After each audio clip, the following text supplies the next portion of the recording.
Speaker Punjab assembly ملک محمد احمد خان کہتے ہیں کہ ججز نے جو خط لکھا ہے ہم نے اس کا مطالبہ بہت پہلے کیا تھا جب جسٹس شوکت صدیقی نے بات کی تھی تو اس وقت یہ خط کیوں نہیں لکھا گیا؟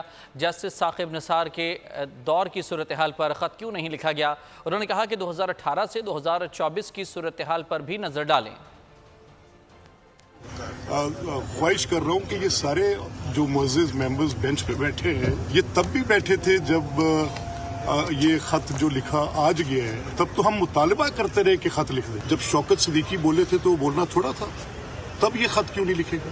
تب یہ باقی حضرات کہاں پہ تھے؟ جب جسٹس ثاقب نثار صاحب کی اپنی کورٹ بیٹھی تھی، جب کوئی ریسپائٹ ہی نہیں تھی، نیچے سے لے کے اوپر تک پوری کی پوری صورتحال تھی، کسی کو بھول رہے گی تو اس وقت خطوط کیوں نہیں لکھے گا؟ لیکن یہ جو دھندا 2018 سے 2024 تک تھا، ذرا اس پہ بھی تو نظر ڈالیں۔